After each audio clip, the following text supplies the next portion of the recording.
Hello, everyone. We are here with we're gonna get to the SmackDown chapter here in a little bit. I saw a little bit of some of the previews, and people are really excited for the next chapter. I would be.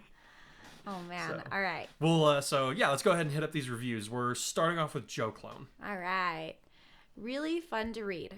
I completely forgot about Weiss's summoning abilities. Duh! Of course, that's a win for Team Ruby. Fun to play out in my head too. Yeah, I wanted to, I initially thought about saving the debut of that ability for a final boss type of thing, but while I was writing the scene, it just kind of happened to be one of those things where it's like, nah, it makes sense that she would do this here. I suppose if I had to logic my way into it, it's like she needs to make sure that this works in a practice battle before she starts throwing it at actual villains. Hello, Taco. Our dog has decided to join us. I feel like you forgot an applicant in here somewhere. Weren't there 4 of them? Why are there only 3 getting into the hero course? What happened to Mitsuha? Okay, so for that, so those 3 are definitely getting into the hero course. Mitsuha may or may not get into the hero course based on her performance. You know, she kind of went into it a little. She went into it a little half cocked. Yeah. A little too confident in herself. She was like 1v2. I got this. That was a bad idea because both of those heroes had way more experience than she did. So that's very poor judgment on her part. It didn't really matter how good her quirk could have been if she, lacks the wherewithal to use it. So maybe we'll see her get another chance, but right now it's not looking too good for her chances of getting in. The others, even though they didn't win, they showed a lot of potential, so the teacher's like, all right, these 3 can definitely get in. Okay. All right. Really liked the scene of Akabane sharing her motivation to be a hero. Gives a nice preview into her story, which I can guess can be found on her creator's profile. It used to. I don't know why the creator took down most of her artwork concerning Akabane. She still has, all the stories that she saved where she's featured in it, but all the comics that she was a part of, they're not there anymore. Which I'm like, I don't know what that was all about, but she doesn't have a problem with me continuing to use the characters. So I guess whatever I come up with, that's Akabane's story now. I don't know. Okay. I was really surprised. Yeah, this was a few months ago. I was trying to get myself a refresher on her story, and I found that all the posts were gone. Oh. So I was really bummed because oh man, I like this. I was like, I like this character. What happened? But did you ask her? She didn't give me an answer. Okay, gotcha. All right. Okay, at this point, you are totally pushing Weiss and Bakugo. It's cute, but I'm wondering if this is the feeling of forcing a relationship. Writing-wise, I can't see how it works. It started cute, but going forward, how? I mean, I don't know how to answer that without spoiling stuff. Just give me some time on that. Just give me some time on that one. Just they're not going to be a thing if they're going to be a thing for a while. So if it does happen, it's not going to be for a while, but if it does happen, I promise it'll make more sense when it does. if that makes any sense.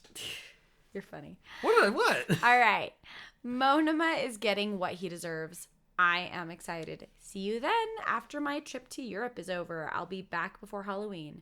No phones allowed on this trip with few exceptions. I hope you have fun in Europe, dude. Cool. Europe's a great place to go. Yeah. Yeah. That's Europe was one of my favorite trips that I've taken. Lucky duck. Yeah. All right. I remember I was in the Sagrada Familia, taking pictures, and I didn't understand, I was like, oh, this is really cool. I was learning the history about it and stuff, and I was like, this is amazing. This guy designed it this way. You didn't know what a big deal I didn't know how big of a deal that building was, especially for artists. So I'm taking these pictures and sending them to Becca. I'm like, hey, I'm at this place called the Sagrada Familia. I feel like you would like it. And she texts me back you're where? I know. I was so ticked. I mean, I had literally that semester been studying that church. And I think we had to pick a piece of architecture to focus on. And that was one of the ones that I'd picked because it was so cool. And then Joe's over here not only abandoning me for a month, which was forever at that time because it was before we were married. I got a puppy. You guys know that story. Yep. And not only that, but he's like at one of the places I want to visit most. Now I'm leaning toward Venice. Don't ask me why. I've just had a bunch of dreams about Venice randomly. Anyway. All right. But yeah, I was salty. I think you're still salty. I am a little bit.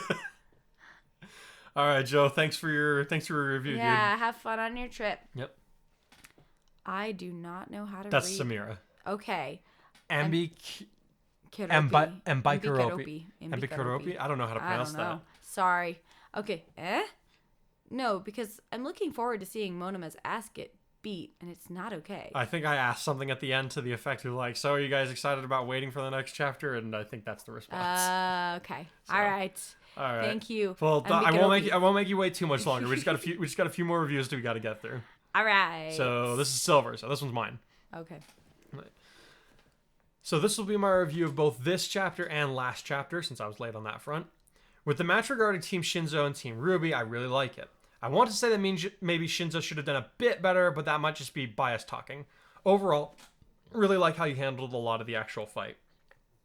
Oh yeah, I think I mentioned this like in the last couple podcasts, is like, this is not the same Shinzo that learned from his mistakes in fighting Izuku. So you know he's more likely to make an error in this situation. So that's just something to bear in mind when you're reading that. Let's see. Shinzo in jail. So Schnee, I can only assume you use a sword simply to differentiate yourself from the rest of the team. I mean, you are the weakest one. I can see why you'd need him to summon a big old suit of armor to fight for you. Why, silence. Shinzo, not a fan of that one. I have others. How about...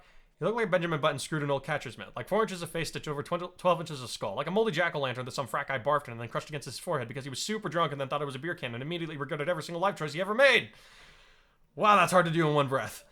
Weiss, enough! How dare you Stone expression. Shinzo, alright, finally seeing some gears turning. We're making progress here. Why not let me out of this cage? Boom, that's how the fight should have gone. I mean, I don't think I think the rules stated that, like, once you're in the cage, you're, like, not allowed to break out. Do they? I think, yeah, because, like, they said that once you're in the cage, like, you're out for the match. That's it. So, like, they can't do anything to, like, affect getting themselves out. Gotcha. So that, yeah, it's a funny idea, but I thought they could escape. No, because, like, you know, the minute that they're left unsupervised, there was a number of ways that any of the students could have broken out. That's true. In the actual show, so no, I don't think they're allowed to get themselves out.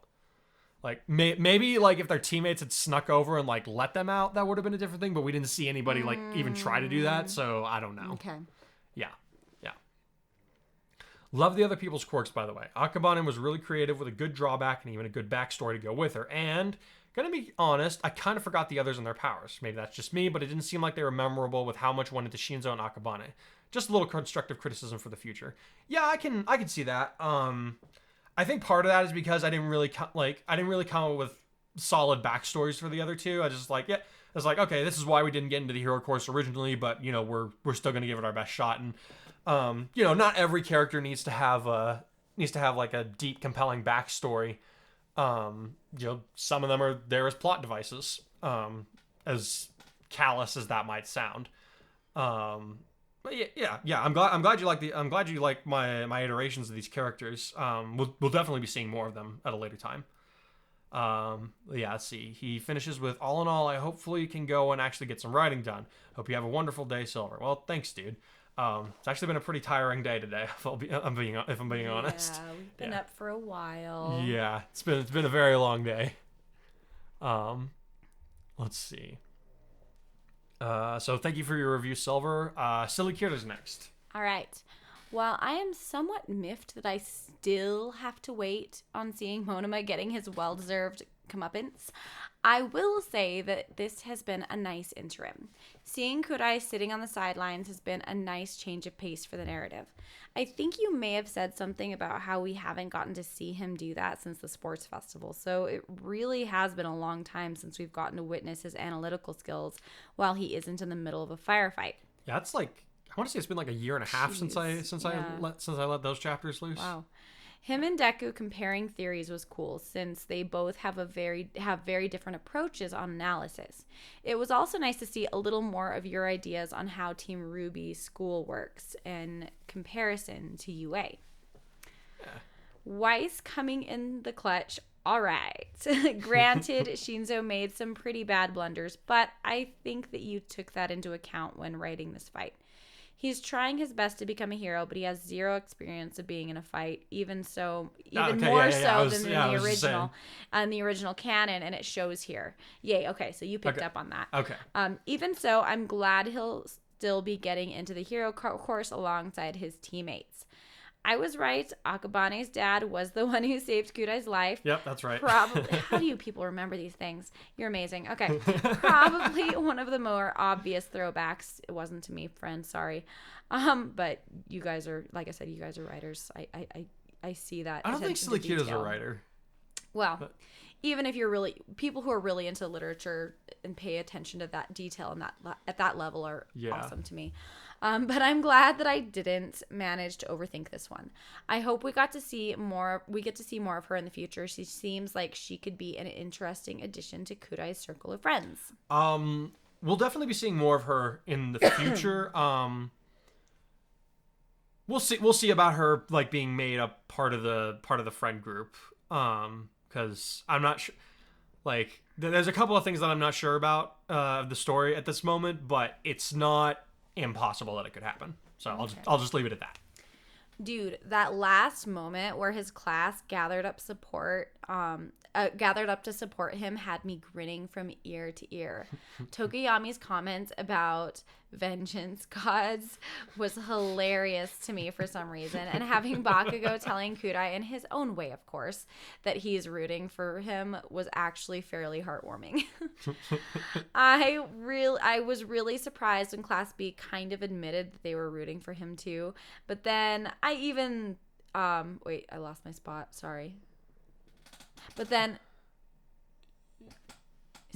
even though he kind of makes them nervous, they're realizing he doesn't really have anything against them.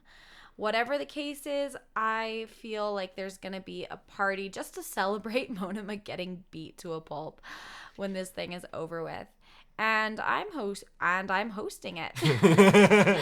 Let's go, Kai. For once, do what Bakugo says and kill him. Next chapter can't come soon enough, I tell ya. Oh man, that's funny. So let's see. So a couple of these reviews are from. Okay, so this person, Chaos Control 85, I think they just discovered this story recently because they're just leaving reviews every few chapters. But okay. So those are like way back in the early ones. So I think we're just gonna go ahead and get to Light Hero Kaiser, and then that'll be the last one. Sorry, Chaos Control. Sorry, man. Yeah. Nice to meet you. Yeah. Then welcome to Your Hero Academia, man. Yeah. All right. Light Hero Kaiser, most interesting, great chapter, mate. Can't wait for more. Keep up the good work. Will do. Kaito, wow, you were late. Light, shut up. I've been busy. Blade Hero Light and Bow Hero Impact signing out. Hey, keeping busy is a good thing, man. Man, I was so good. The first 15 days of Inktober, I was like on it, and then life hit and seasonal affective disorder hit, and I'm just like, I'm done. Oh man. I'm done. Let's see. So I feel busyness is crazy. Let's see. Let's see. This last review is kind of like not really like it's kind of addressing the story in general. So I guess I can make something of it. Chaos Control. Chaos Control 85 says, I'm half expecting Kurai or Bakugo to start spouting Dragon Ball Z abridged Vegeta lines at some point, likely to each other, just to see who can rile up who the fastest. I mean, I feel like Kurai would do that in response to being provoked. I don't know that I don't think he goes out of his way to taunt Bakugo. He just kind of, like, if he feels provoked. He's not a fan. No, he's not a fan. But like if he feels provoked, he will respond in kind. But he's not the type to like go out and pick a fight. But Bakugo would absolutely return the favor. Oh, absolutely, absolutely. So it is possible, mildly but possible. Maybe we'll see that happen. All right. Well, thank you guys so much for all your reviews. That was quite a bit of reviews. That was a lot more reviews than we got last time. Oh my gosh! I think last chapter we only got like 2 reviews. Yeah, last week, and then we ended up talking for freaking forever. Sorry about that. It was a good podcast. I enjoyed it. But all right, thank you guys for your reviews. We will go ahead and let Team Monoma versus Team Kurai begin. So enjoy. We'll be back to you in a little bit. You good there? I think so. From the moment I reached the other side, I could not hide from the great divide. I can't turn back time, and my soul was mine. Get back what I lost, no matter the cost. Is there no way home?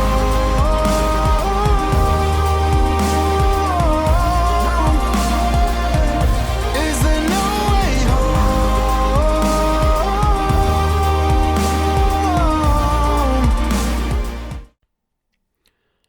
Awakening. 8 years ago. Apologize or pay up, Hogosha.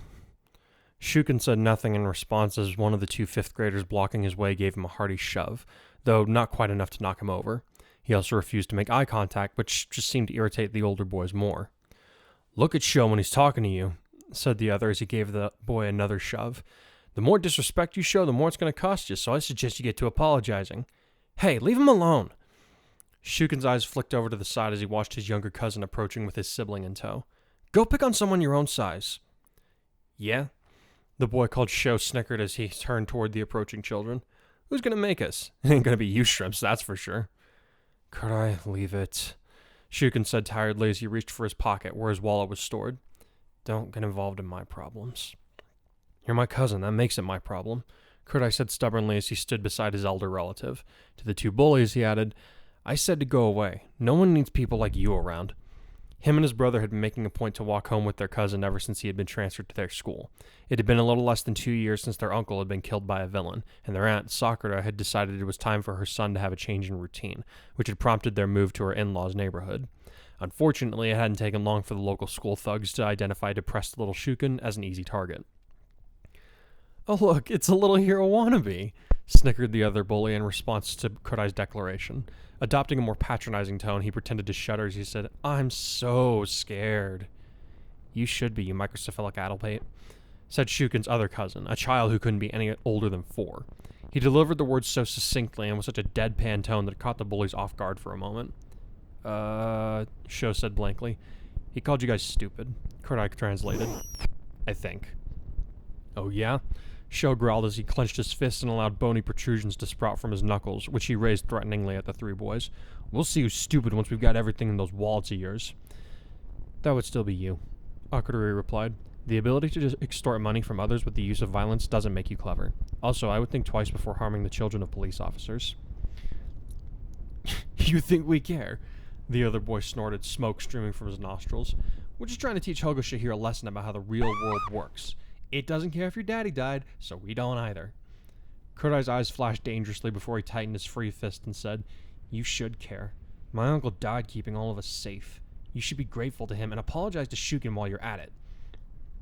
Or else what? Sho snorted as he aimed his fist to strike at Kurai.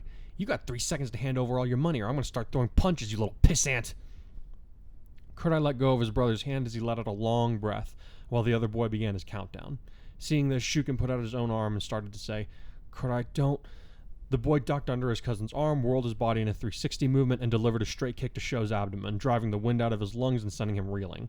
Following that, he deflected the other bully's clumsy fist and punched him in the stomach, followed by a kick to the nose when he started to collapse that sent him reeling with a bloodied lip and a howl of pain. Giving the two older boys a sneer, Kurai then said, I hope you guys grow up to become villains. That way my dad can put you in jail. At least we won't be 6 feet under. Sho grunted as he sat himself up and gave Shuken a glare. Enjoy this while you can, Hogosha. Your little cousin won't be around to protect you all the time. Getting saved by a little kid. How pathetic is that? The other boy groaned, though he was still holding his face while blood dripped down his fingers. You guys are 3 grades older than the person who just beat you up without using his quirk, Akudori said, maintaining his normal deadpan tone. How pathetic does that make you? The two bullies declined to answer, instead choosing to salvage what little dignity they had left by picking themselves up off the ground and staggering away. Just as Kurai was about to tell the others to follow him home, Sho said over his shoulder, Stupid Hogosha needs saving. Maybe that's why his dad would have got killed by a villain. His friend snickered viciously. He got tired of having to protect his useless son, and having to go home to an ugly wife like his must have gotten old. I mean, I'd want to kill myself if I was in his position. Anything I got in my next life would have to be better than that.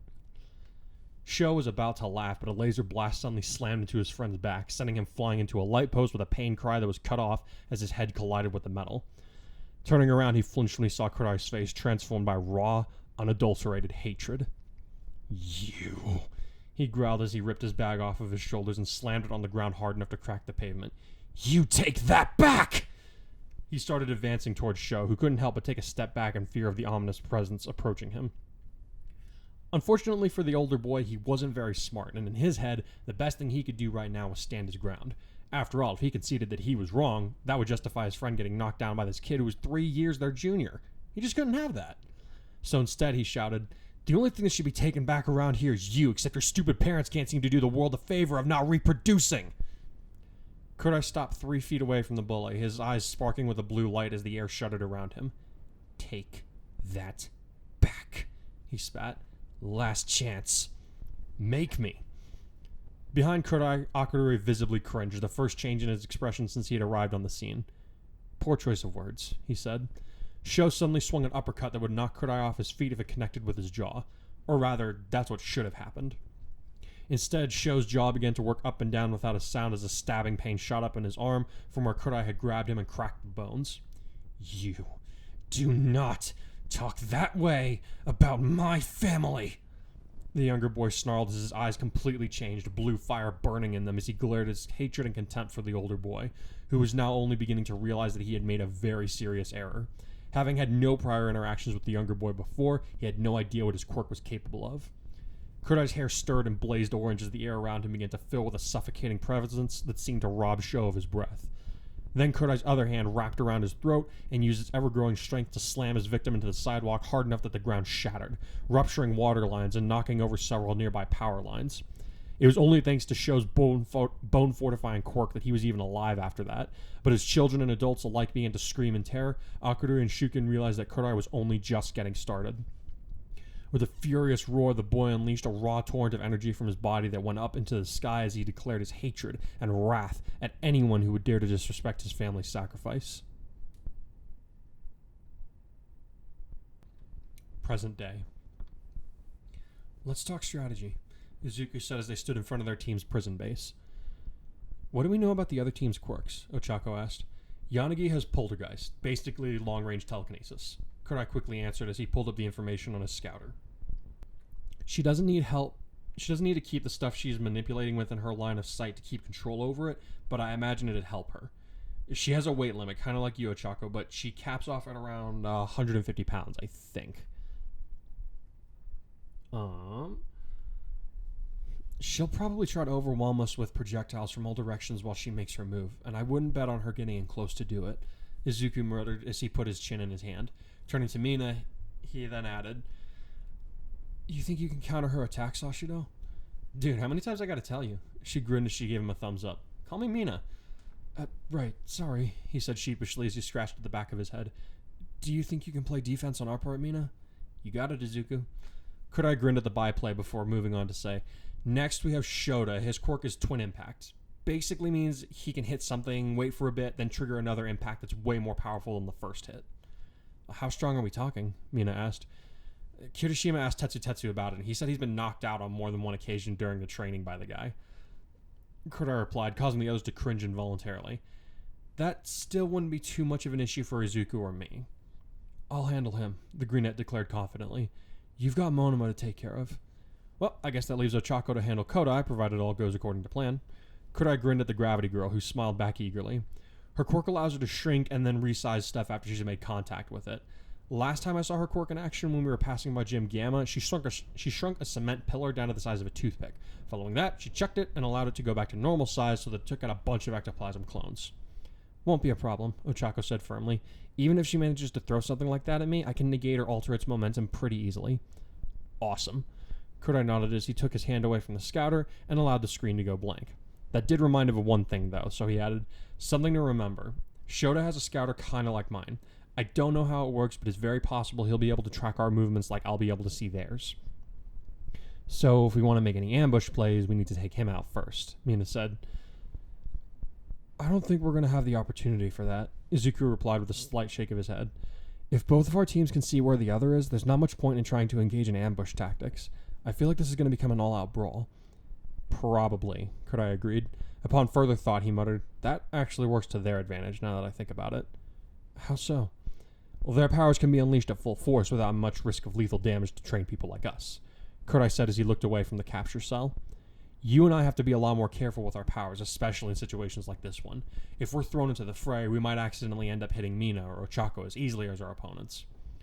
Sounds like we need a preemptive strike then, Ochako chimed in. Something that'll throw them off before they have a chance to get started. Kurai can handle that, no problem. Mina grinned as she patted her boyfriend on the shoulder. Right, sweetie? Kurai was about to agree that he could do so, but he was interrupted when Izuku shook his head in the negative and said, No, they'll be expecting him to make the long-range attack. Monoma probably has a countermeasure in mind for that. After all, he wants to win against Kurai more than anyone else in Class B. Kurai mused on this for a moment before a slow smile worked its way across his face, and he said, Ochako's right, a preemptive long-range attack is probably the best way to get things going in our favor.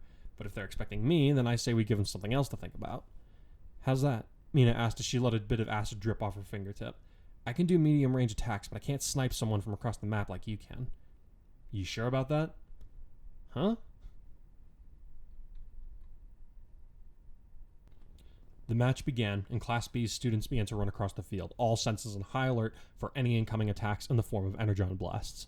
They all knew that Kurai could easily track them with his scouter, and even if that was destroyed, he would still be able to see them with his divine eye. Their plan was simply to overwhelm him as quickly as possible, because if they couldn't do that, they had virtually no chances of winning. He was just too powerful to be brought down by anyone on their side, unless Monoma could somehow copy his or Midoriya's quirk. To that end, he had copied everyone's quirk on his team, as to grant him extra mobility on the field, which would give him the best chance of getting in close, though his classmates didn't have much faith in his chances of grappling with the boy who had unleashed enough energy to level a city in a single blast. Silently, the other students cursed Monoma's relentless grudge against their Class A counterparts, and his fixation on Kurai in particular. None of them knew him particularly well, and while he seemed like a nice enough person, they had no idea whether or not he would vent his frustrations with Monoma on them. They would do their best to win, but after seeing what their opponent was capable of, it was hard not to get severely discouraged.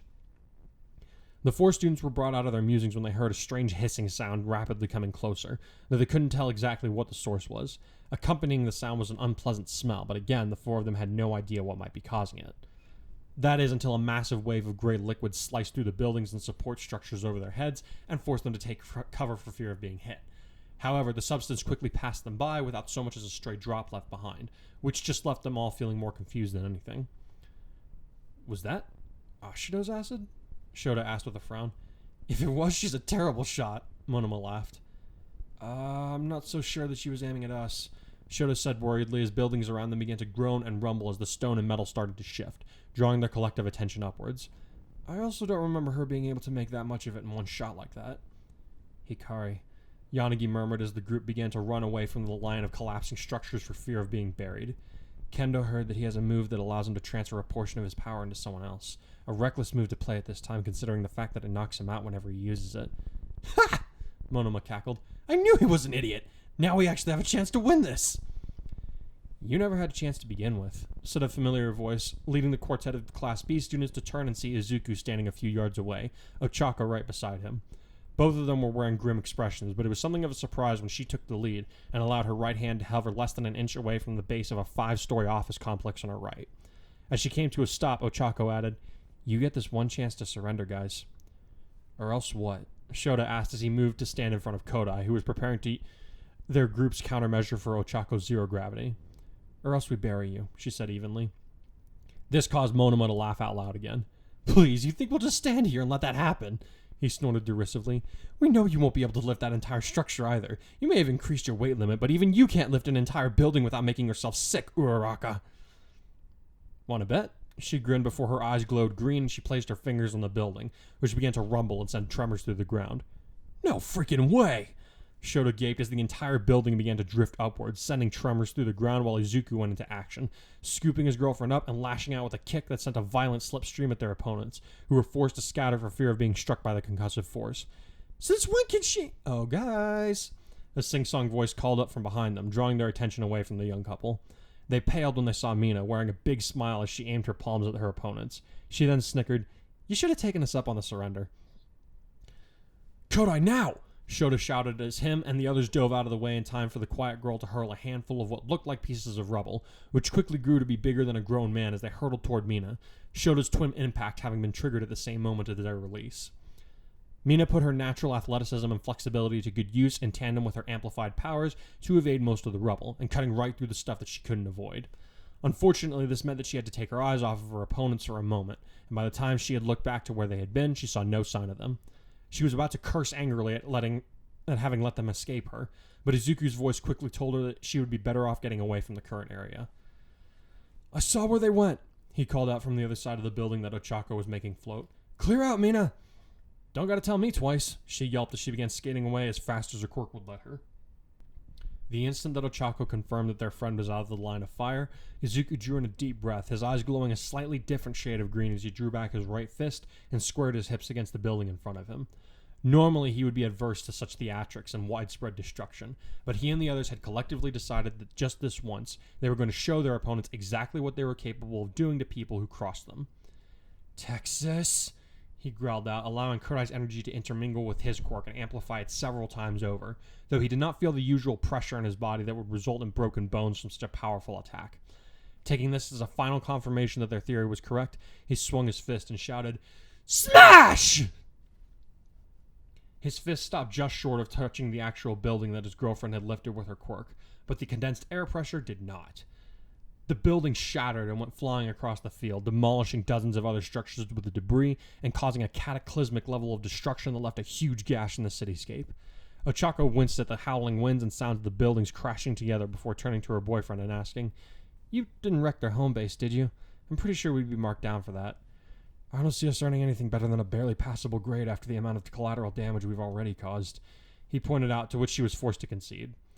We knew that when we decided to go with this plan, though."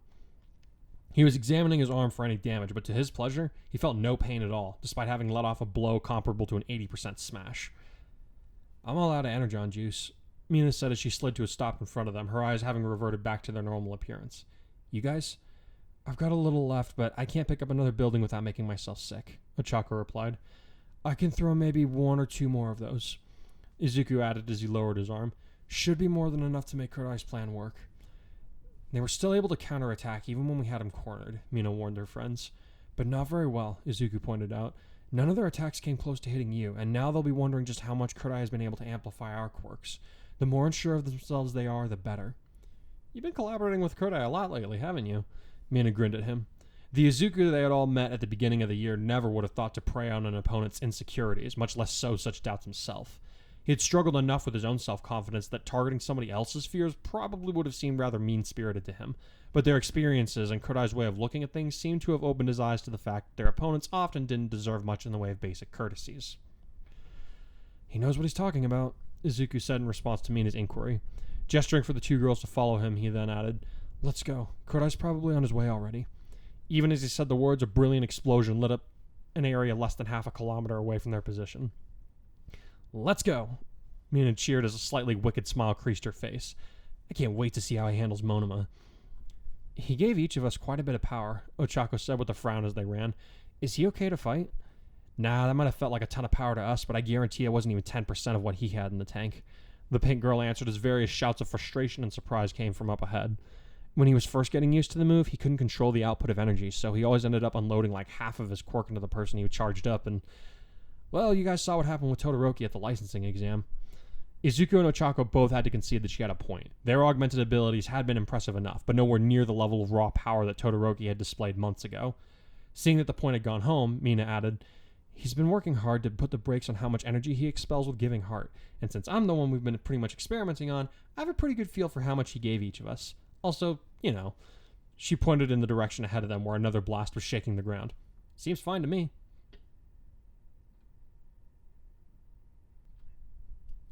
Kurai ducked under a trio of oil canisters that were each twice his size before cutting through a fourth one with his sword and unleashing a blast of energy at Yanagi, who summoned a chunk of rock so that she could leap on it and zoom upward, out of the line of fire.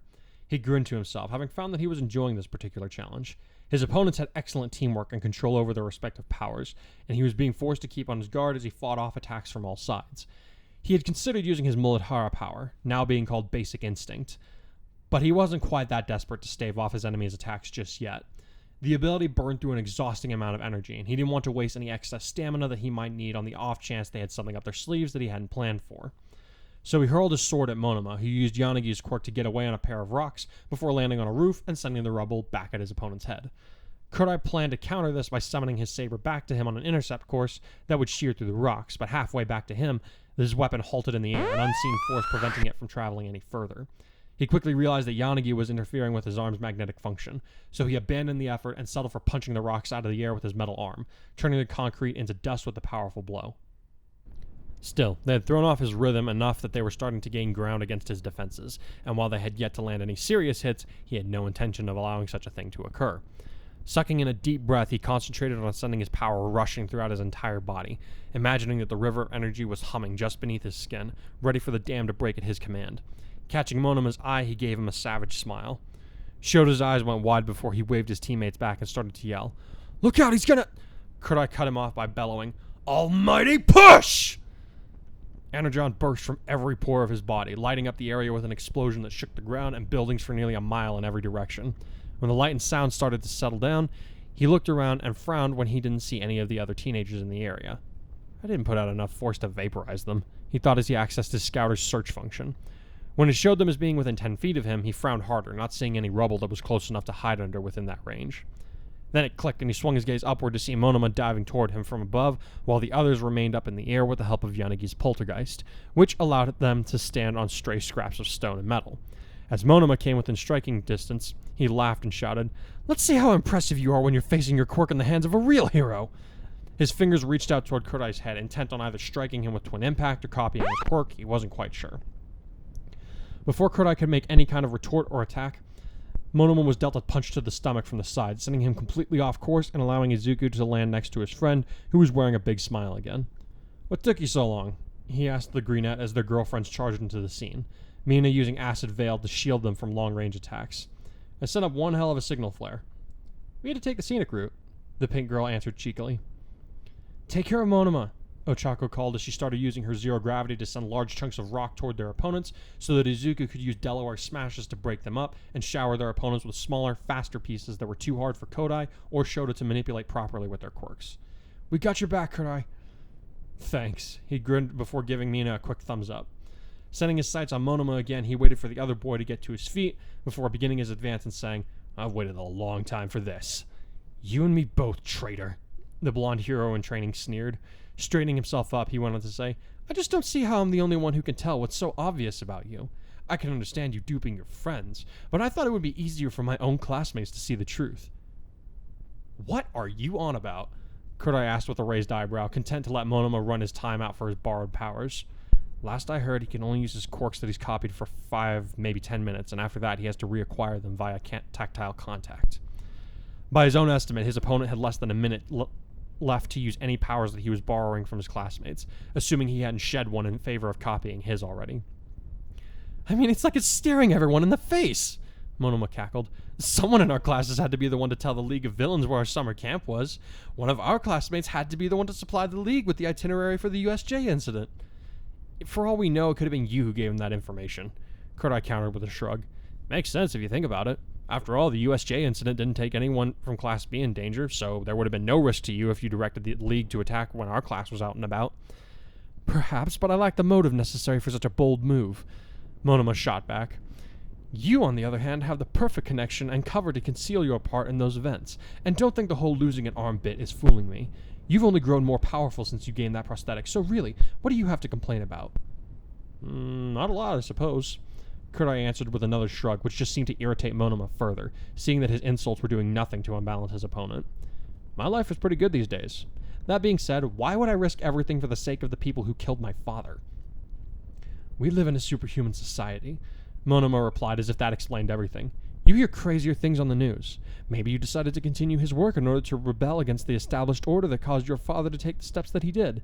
Not that it amounted to much, but I suppose that's to be expected. The life of a traitor isn't worth much, so I suppose it only makes sense that it's a fairly useless trait as a result. A worthless traitor of a lawman for a worthless traitor of a hero. Kurai's breath hitched as he clenched his fists, but before he could put Monoma in his place, an unexpected element entered the picture. Don't talk about his dad like that, Monoma! Izuku screamed as he rocketed toward the blonde boy like a bolt of verdant lightning. You have no idea what he... Ah! As he came within range of a Delaware smash, something suddenly went very wrong. Izuku screamed out in pain as his right sleeve exploded, and dark tendrils of energy suddenly erupted, lashing out at everything within reach, with absolutely no discrimination, as both ally and enemy were forced to evade this new presence. Kurai was taken completely by surprise, and he forgot about Monoma as he used his own quirk to hold Izuku's at bay, while the boy himself began to thrash about, as if caught up in the grip of the black tendrils. It became abundantly clear that he had no control over it when he was suddenly slammed into a nearby building, and he started screaming at his arm, telling it to stop before somebody got hurt. Kurai! Ochako called out as he dove in front of her and beat back a tendril with his sword. What's happening to Deku? Her face was strained with the terror of the unknown, and Kurai didn't think that his own face looked much different at that moment. Fortunately, his energon seemed to be substantial enough to counter whatever this dark matter was, but that was about all he could be thankful for right now. I don't know, he yelled to be heard over the noise of the foe city collapsing around them. He didn't know if the energy he had just given his friend was somehow causing this, or simply making a separate problem worse, but whatever the case was, the black tendrils had rapidly spread across the majority of the training ground, going so far as to nearly reach the observation deck. He was uncertain if Mr. Aizawa would be able to reach them in time for his quirk to nullify Izuku's, especially if these tendrils were as violent over there as they were in front of him. We're on our own for this one, he thought as he sifted through their options. Kurai! Mina shouted as she slid under cover with her two friends, her breath coming out in rapid gasps. You got anything to make him stop this? What the hell is up with his quirk? In the rush of the moment, she nearly blurted out the name of his power, but she had the better sense to stop, just in case any of their opponents could hear their words. You got me, he said with a shake of his head, even as he wiped at the sweat lining his brow. Drawing in another steadying breath, he then told them, Get ready to move in once the commotion stops. I may have to knock him out to make this stop. Please don't hurt him if you can help it, Ochako begged him. Don't worry, hurting him is the last thing I want to do, Kurai assured her as his skin began to darken and turn crimson while his eyes shone like twin rubies. Let's do this. Then he was gone almost too fast for the girls to keep track of him, vaulting over the shelter that they had taken as he shouted at the top of his lungs. Class B, cease fire! I gotta get him under control before he really hurts somebody. This is not part of the exercise. As if we'd fall for a cheap trick like that, Monoma called from somewhere nearby. You just want an excuse to get in close so you can... Go, Hikari, Kodai called out, surprising the others. Normally she was very soft-spoken and had little to say. Apparently current circumstances demanded that she speak up after knocking her teammate over the head with something hard. Kodai wasted no more time as he sped into the storm of black vines that were erupting from his best friend's body. He was nothing but a scarlet blur of motion to the other students, but even he was having trouble avoiding all of the moving appendages that continued to toss Izuku about like a rag doll. Had he been in conscious control of his body at that moment, he would have been firing off lasers left and right, but his body knew that it needed to conserve as much energy as possible, so most of his evasive maneuvers were completely physical in nature. As he got closer, he was aware that his fingers were scattering a few bursts of light here and there, but it wasn't a conscious or premeditated decision on his part, a feeling that he was still getting used to. Still, as disconcerting as the entire situation was, he remained detached from his conscious self until he was close enough to grab his friend, at which point he severed the flow of his power to his Muladhara chakra and seized control of his faculties, which then turned out to be a big mistake. He had been concerned that if he engaged his friend directly while using basic instinct, he might do more damage than necessary. In his haste, he forgot how tired he always felt whenever he stopped using the ability, and before he knew it, he was flying toward Izuku with eyes that were out of focus and limbs that felt like lead. The tendrils immediately seized him up in a vice-like grip, choking the breath out of him and nearly popping some of his bones out of joint. His scouter was swiftly destroyed, and pieces of his gi went flying as the tendrils broke skin, jerking him into a more wakeful state, but it was too late for him to escape with conventional means. Izuku! He grunted out as he struggled to draw in a breath, while his friend continued to thrash not 2 feet in front of him. What the hell, man? I don't know, he shouted as he clawed at his arm, trying with all of his might to bring the overwhelming power under control and continuing to fail. You gotta do something, Kurai! That's what I'm telling you, his friend croaked. If you don't get this under wraps, I might have to actually hurt you. I don't know how to make it stop, the green-haired boy pleaded with his friend. Do whatever you have to do. Just don't let me hurt you or the others. The others? Kurai repeated silently, an idea coming into his head. Craning his neck as much as he could, he then shouted, Ochako, you need to clear his head. What? She yelled up, not comprehending whatever on earth he could be planning, or how it involved her.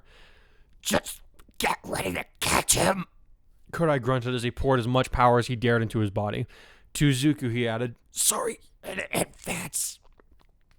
For what? Ow! He reeled back as Kurai suddenly jerked his head forward, crashing his skull into his friend's nose, which produced a slightly sickening crunch as he made contact.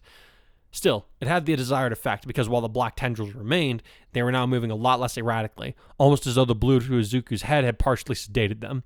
Even so, the fact that they were still present meant that they had no idea when they could run wild again, and Kurai knew that they needed to avoid that if at all possible.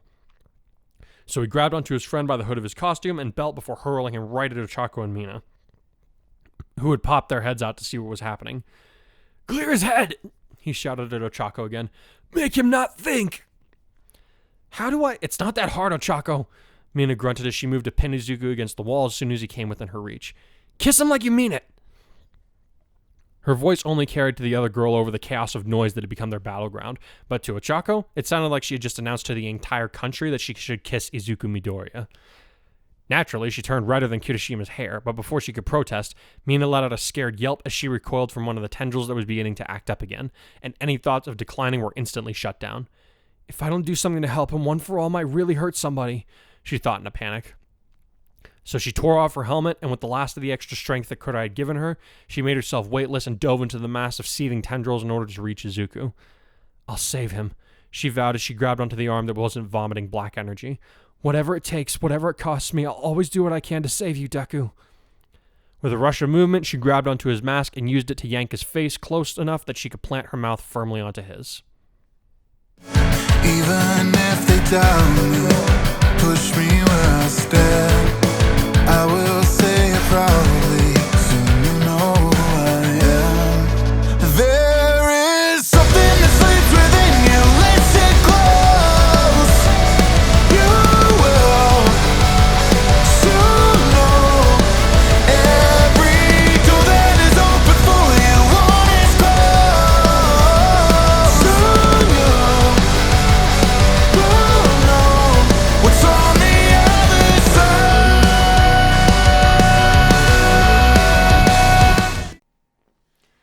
No, you So- have your cute artwork. Yeah. I wanted to talk about that in a minute, but I am predicting that there are going to be more people annoyed again that we don't actually see Kurai. Like he kind of talked some smack with Monoma, but he didn't actually like.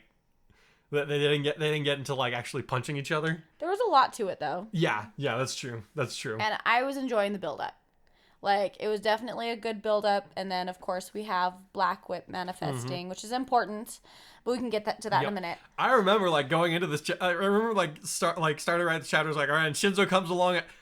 Oh, wait a minute, Shinzo isn't here. How do I stop Black Whip? Like, I was like trying to figure. I was like, what do I do? I was like, what do I do to stop the quirk? And I was like, oh, wait a minute, his girlfriend's there. I can work with this. Honestly, like that was not my first thought. Was like having her kiss. Like that was something I had to come up with like kind of on the fly because I was like sitting there. Doesn't she do that in the original? Nope. Oh, no, she she grabs onto him. She's like trying to help him contain it. And it's not working. And she's the one that yells at Shinzo. She's like, "You got to brainwash him. You got to make him stop this." So no, she definitely doesn't kiss him yet. Okay. Yeah. Okay. No, it's a shonen. It's a shonen.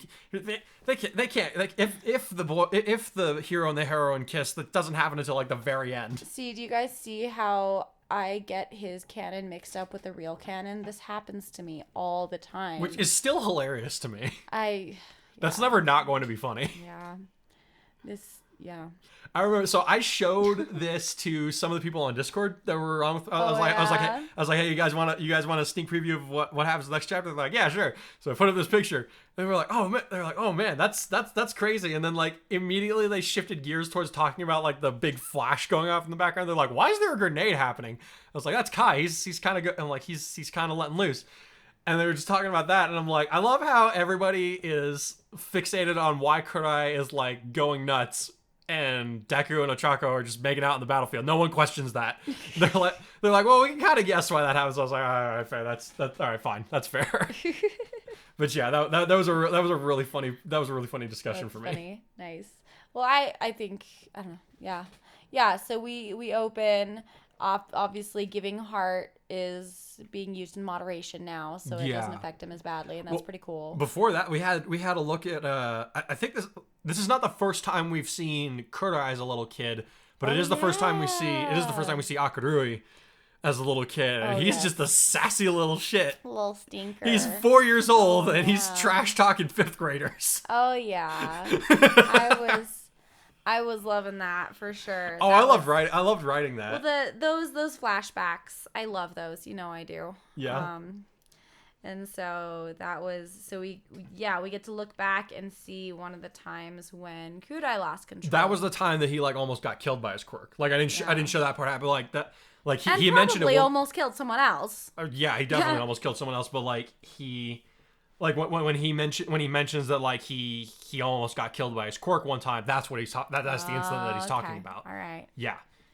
That's when he almost got killed by Energon. Yeah. So, and I think it's interesting that you included that in the chapter when Deku loses control. Yeah. And so that's pretty. I kind of wanted to gear it toward the idea that Kurai was the one who was going to lose his crap at some point in the fight, but then have it be Deku anyways. Like a little double bluff kind of thing going on. Yeah. But even so, it's like I can see where you're leaning with it. And yeah. I think the payoff at the end of next chapter, I'm sure will. Yeah. Yeah, that's good, man. The next chapter. And I genuinely can't remember. You can't remember? I genuinely can't. You don't remember how I'd plan out the next chapter? Oh man, it's so good. It's been so long. It's so good. So I'm looking forward to re-experiencing with you all. But we have cute little flashback. No, not cute. It's pretty horrifying. Honestly. Yeah, it's like you expect it to be kind of. It's like he's trying to defend his cousin. His cousin's like having a really rough time. And then it just like goes from 0 to 80 in like 3 seconds. Ooh, and I almost referenced another flashback that I forget they haven't seen yet, and I got all excited. Oh yeah. I had to like.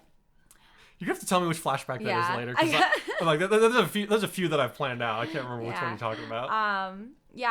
We get cute, get horrifying childhood flashback, and then we know that we have this new reminder, and we're reminded of why he reacts to Monoma the way he does. Yeah, because even though his quirk doesn't react violently to his temper anymore, he's trained his mind. Brain for like the last decade. Yeah, so old habits die hard, and it's not necessarily a bad habit for a hero to have. So I doubt that. I have no doubt that he's still intentional about practicing that mindset. Yeah. As hard as it is. So, no, and of course, this is a really important character building moment for Deku as well. Yeah. Especially if you know about some spoilers that come later in the manga that I will not talk about here. But of course, this manifestation of Black Whip when he loses his cool is super important. Yeah. Because it really informs the person that he becomes moving forward. Yeah. For sure. Yeah, it was. I could have very easily like not done the Black Whip incident here, but it just felt too important to leave out. Yeah, absolutely. Like like you said, it really is a driving force for certain things later on. It also goes really well with the theme of this chapter. Anyway. Yeah, I thought so as well. So it works. So then we get to see everybody like super overpowered with their quirks. Yeah, that was really fun. That was really, I was like, I'm gonna give them like drug amplifier. I'm gonna give them quirk amplifying drugs, but like it doesn't hurt them. Yeah, it's not drugs. Yeah, it's not really steroids. Nah, no. Yeah. No, but I kind of want. Yeah, I just wanted like, Ochako was actually like my favorite one to like overpower Because she just picks up a building and chucks it. Has Deku chuck it. Before I was interrupted, what I was going to say was, I love that, while Kurai is keeping his cool pretty well with this, Ochako has been waiting for this moment. Not only that, she's been practicing giving heart with him. So not Mina. only... You said Ochako. Oh, Mina. Yep. Sorry. Yep. Sorry. Mina. Mina's definitely been waiting Mina for this. is ready. Oh my gosh. She's been honing this and figuring out how to use this shared power, and she's ready to go, man. Oh, Vengeance is definitely on the brain. Yeah. And I loved that. Yeah. But yes, Ochako lifting buildings. Yeah. It's like she's so sweet. So dainty and cute. It's like she's like standing next. I just love that image of her like standing next to a building. Like they're just like, you can't pick up a building. She's just like, watch me. Mm-hmm. And then they're just all the shocked faces. They're like, since when can she do that? Question though, I have a feeling someone else will ask this question. What's that? Giving heart amplifies quirks. Wouldn't it amplify the drawback to it? No, the way that this will get this has kind of been alluded to and will be explicitly explained later on, but this isn't really a spoiler. So even though Energon it messed with his head specifically, the rest of his body could easily be destroyed by that much power. Yeah. One of the semi-automatic functions of the quirk is that the energy is actually protecting his insides and his bones. Oh, interesting. It's like the quirk kind of protects him from its own damage. Okay. Kind of thing.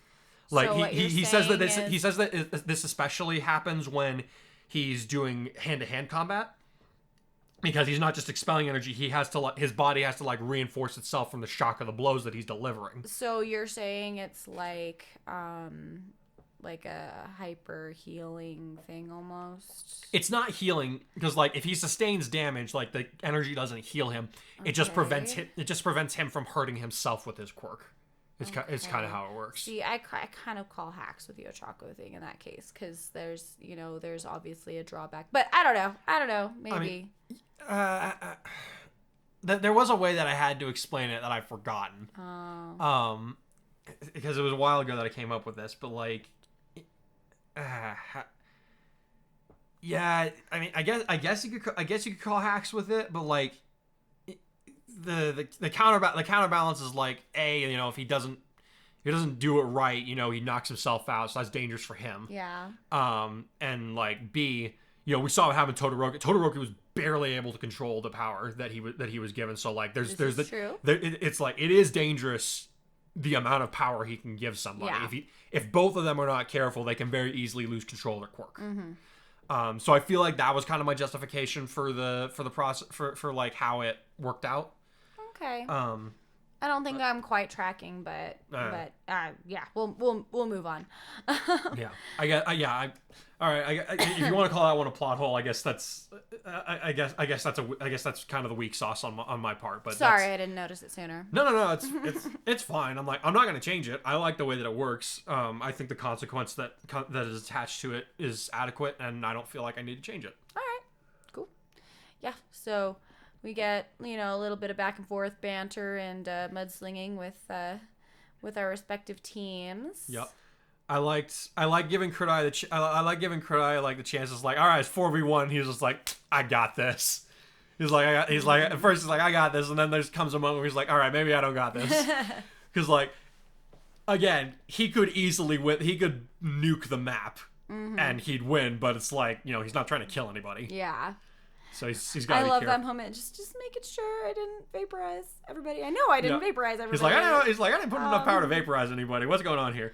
No, I liked that. I liked the bit where he throws the sword, and then he uses the magnetic function to call it back to him, And then that other girl, she has telekinetic abilities. She stops it. Oh, yeah. And that's what throws him off. And Because the he's just like, Naruto wait a minute. fans- He's just like, that's not supposed to happen. And the Naruto fans are eating up the reference, too. Oh, yes, I'm sure they are. I loved that for sure. Like, I used to get, like, super, super, like, cringe when I heard you making blatant references like that. But now I just love it. Well, Kurai's kind of a nerd. Of course he would name his moves after anime moves. He's working with Deku, who names half of his moves after the guy he got his quirk from. And Talk about unoriginal. And they live in a world where literally everything in Japan is named after Star Wars things. Yeah, but they don't talk about that. What was it in that episode? It was like Jakku Hospital and Gungan City or whatever it was. Yep. I was just like, I'm surprised he named something after the Gungans. It's like that. I'm like, that's a bold choice, sir. That's a cool city. It is a cool city, but like Jar Jar gets so much hate that I'm just like, you know, I would have assumed that you would just distance yourself from that. I think at this point Disney's done so much damage that people just accept Jar Jar as whatever at this point. I mean, I guess there's something to be said for that. Jar Jar is like the least of people's concerns at this point. They have other people to eat. Like, they'd rather pick on all of the sequel actors at this point, which is so sad. Yeah, like the actors did good jobs. It's just the story was the problem. Like, I think Finn was definitely Finn got shafted so badly. That was a tragedy. I was waiting for. He was set up so well in episode 7. I know. I loved. Well, see.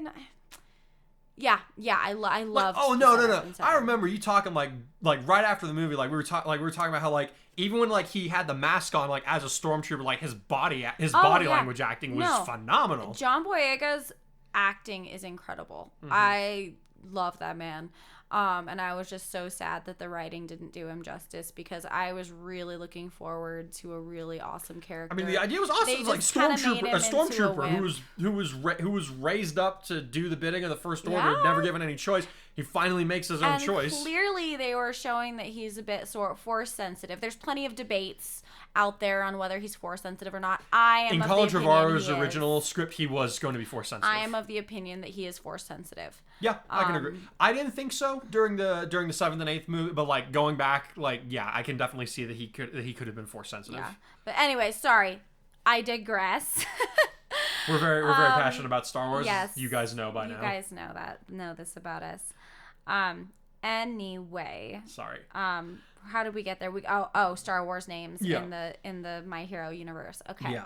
But I mean, that's kind of where we end because we have the intervention of Deku, who loses his cool at the mocking of Monoma, which is typical Monoma, but Deku does not do well when his friends are being bullied. Yeah. He does not. In the original Monoma was like, I wonder how Bakugo copes knowing that he was the reason that the #1 hero fell from grace. And Deku's just, you just see Deku's like, he's like, you know, I never considered murder in my life, but. Yeah, he's a very protective personality, which I get. I mean, we know. I'm Deku personality, and my like Myers-Briggs aside, my one of my #1 leadership voices is protector, so I get that. Even though I can be mousy like Deku, I totally get the that. Right circumstances to bring it out. I think that they wrote that well into his character. Oh yeah, he's not just perfect. Yeah, when Deku loses his crap, like everybody takes notice. Mm-hmm. Like I think my favorite time of him losing his crap so far is when he's fighting Chisaki, but like that's still my like. I like up to from what, so we've just started watching season 6, and so we've up to only that, seen the first episode. Yeah, but like up to that, like the Shia Hisaikai arc is still my favorite one in the show. Mm-hmm. Yeah, but yeah, I mean, a hero with a righteous anger. There's just something super satisfying about that. Mm-hmm. I mean, we're Naruto fans, of course. There's there's something satisfying about that for us. But I mean, that just goes along with, you know, when people are reading a story, I think people they go to fiction as an escape. And we live in a world that is honestly just devoid of justice in many ways. And so to see someone who has that righteous anger that many of us feel, and we feel helpless to do anything about it. It's kind of cool to see someone with this very pure heart like Deku have this righteous anger and to be able to prevail, right? Yeah. So it's, and in this case, it's kind of biting him in the butt. But he's getting to kiss a girl out of it, so he's fine. Yeah. Oh yeah. That the start of the next chapter is just so funny to me. He loves torturing you, doesn't he? Yeah, I do. It's fun. Yeah, I'll have to leave you guys with that one for now. But yeah, the next like the way, given the way you guys have been reacting to the series so far, I'm positive you guys are gonna love the next chapter. Yeah, we're getting close. Yes. In more ways than one. And with that, I think that's about it. Yeah, I think so. All right. Well, thanks guys for joining us on the podcast. We look forward to hearing what you guys have to say about this latest chapter, and we'll see you for the next one. Stay plus ultra. All right. Until then. Bye.